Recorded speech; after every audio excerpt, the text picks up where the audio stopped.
Hello everyone, welcome to a World of Warships Blitz video. Today's video isn't a battle replay. I've been playing a new game and have been reflecting on the learning experiences that I went through when playing this game. And I see from some of the comments that people are asking which line to get. So today we're just going to talk a little bit about Tier 6 cruisers. So Tier 6 is where the game... Each tier of the game gets more difficult. Let's get that clear. But tier 6 is where things change a little bit more than other tiers, because you'll see higher tier players dip down into tier 6 because tier 6 has an excellent range of ships. Very fun ships to play. So you'll find yourself up against some... You'll find that the opponents at tier 6 suddenly seem to take a jump, and that'll be the higher tier players mixed in amongst them. The other tier that has a real jump in skill is tier 8, because the tier 10 people who may want to take a bit of a break from tier 10, they don't go to tier 9, they go to tier 8. Tier 8 has some fantastic ships. Tier 9s generally essentially get bottom tier into tier 10. So tier 8 essentially gets all that love otherwise. So those, as you work your way through, those are two tiers to watch out for.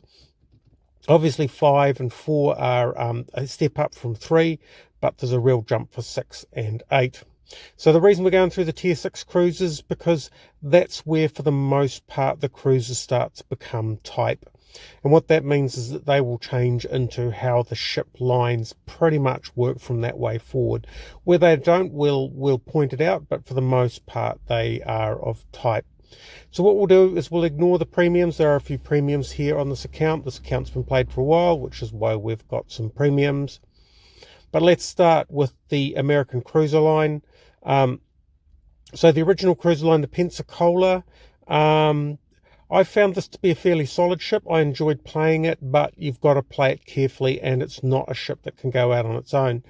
So this is a ship, if you're prepared to have the discipline to stick with the big boys, the battleships, this ship does okay. The guns are a bit slow firing, but they do hit hard. The armor is not great. What you'll find as you work your way up through the higher tiers of American cruisers is that the gun range becomes a problem. It's not really a problem here. Here you just got squishiness. They do get tougher as they go up, but they're up against harder opponents, and you'll find that you'll struggle. They do, so that's the way the flavour changes. Is this a good line for starting players? I'd probably say once it would have been, but there's probably better lines out there. Also at tier 6 is the Dallas. Now when you first hop on the Dallas, this is actually hard work. This ship is really hard work, but it leads through to the Brooklyn and the Cleveland, and ultimately the Worcester at tier 10. So it's an excellent ship. From the point of view, it's the start of an excellent line, but you need to learn how to shoot. So those are excellent ships, but the shell arcs are really slow, really high, which means you need to learn lead. Those people that learn it do very well. Those people that don't learn it end up with a whole lot of frustration. But a well-played Cleveland or Worcester, or even a well-played Brooklyn can be very ferocious. So, but that's a lot of practice, so just be aware of that. Next, and you can see the camo on this one, is the British Light Cruiser line. This is the Leander. This is probably one of my favourite ships at tier 6. Now it's a personal favourite because I am a dedicated destroyer hunter, not everybody is, which means that I'll happily knife fight a destroyer in this ship. Like the Emerald, it has the smoke, which is great for foiling the opposition's aim, and also getting you out of trouble with the big boys, which is where it's normally used. It does have less torpedoes than the Emerald, but the torpedoes on these ships, one of the things, this is probably the first ship, tier 6 cruise we've got that's got torpedoes. Probably my big advice for using torpedoes in cruisers at tier 6 and above is to pretend that they don't exist. That will probably be the #1 way to improve your game in tier 6 and above cruisers, is pretend they don't have torpedoes. If there's an opportunity to use them, great, but don't rely on them. I actually use torpedoes in the Leander for two purposes. One is desperation fights against battleships, where I'm in a battle where there are no destroyers, and I've ambushed them or managed to get in undetected. Or the most common use is area denial, where I'm in a knife fight with a destroyer.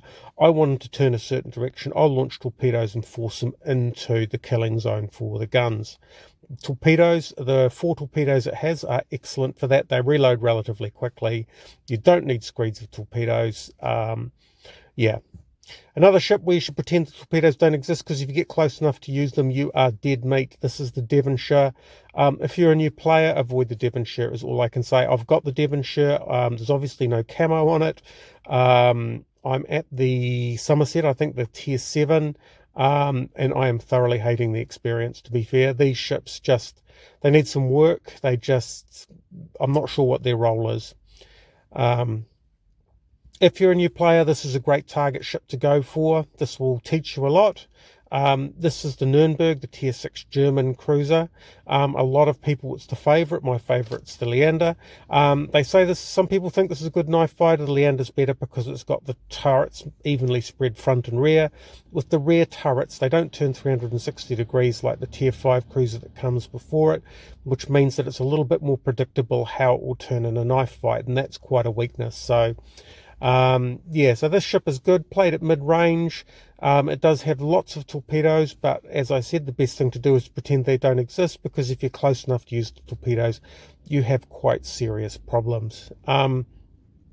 Guns are very accurate. Guns are good, hard-hitting AP, even usable against battleships. The HE is pretty rubbish, but it's an excellent ship. It does, like all cruisers, get whacked pretty hard, so don't expect it to last long in combat if you get focused. So with all these cruisers, the focus is don't get too far out in front. Something like a Leander with smoke, you may be able to chance it, you may be able to grab a cap, but with a Nurnberg you need to be careful. Now just be aware that with most of these ships, they are the flavour that follows. So the Fiji is like a supercharged Leander, that's the tier 7 following the Leander. For the Nurnberg, what follows is the York and the Prince Eugen, and they are quite different, and they are quite a shock. So this is a great ship if you're learning, but you may not want to continue up the line past the ship once you've learned what this can teach you.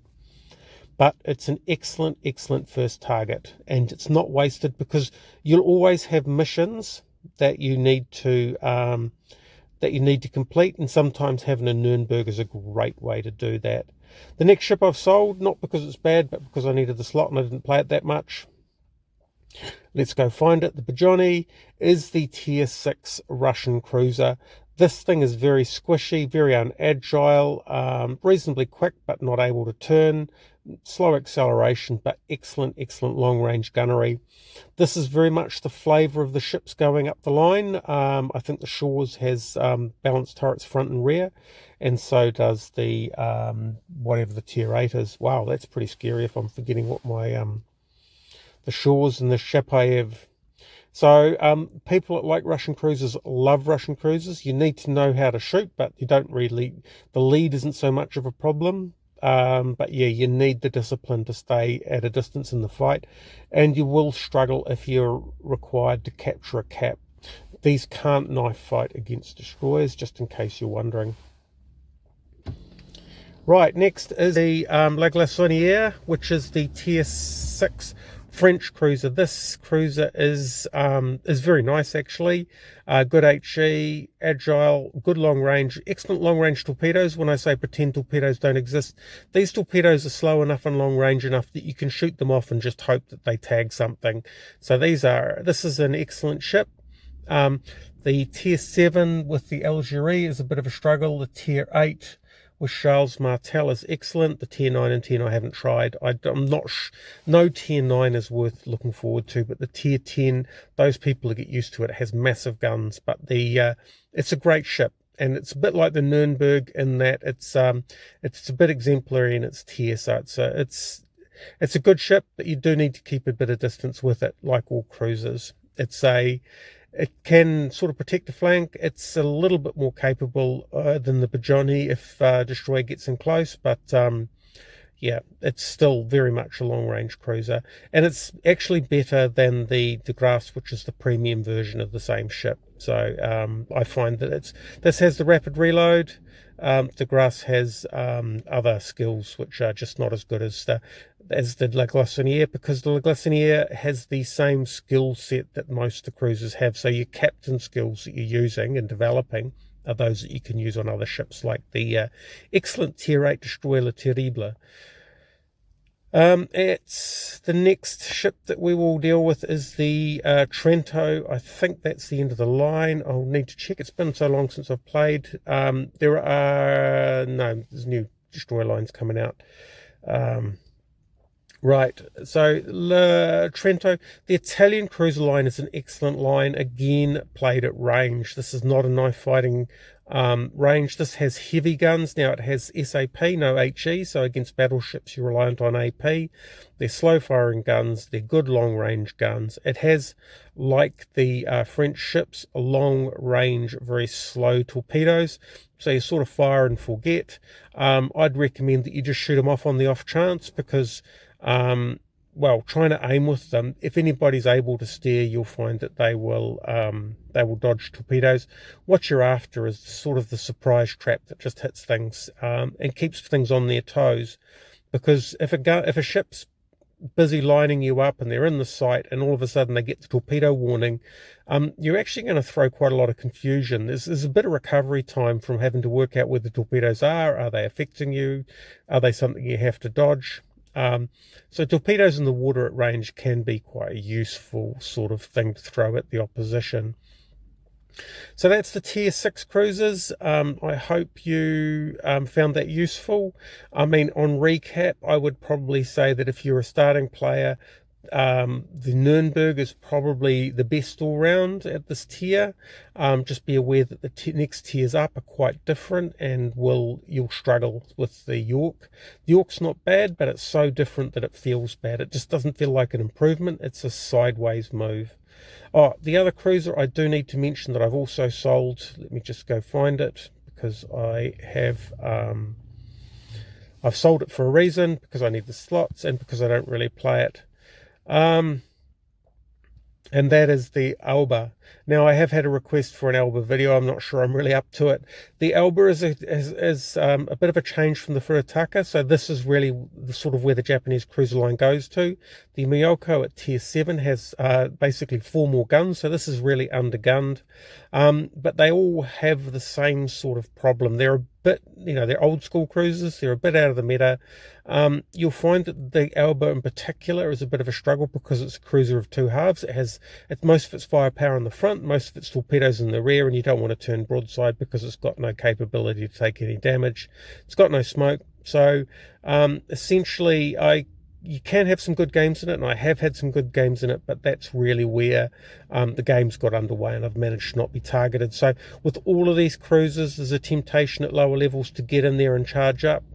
At Tier 6, you'll get punished badly for it, and the Alba, you'll get doubly punished. So the Miyoko and the Takeo, which is the Tier 8, I find I sort of struggle with them. They're okay. They can be strong. These sort of general purpose cruisers, but there's sort of better things out there, and I'm a bit of a knife fighter, which these cruisers are definitely not in that category. These are heavy cruisers.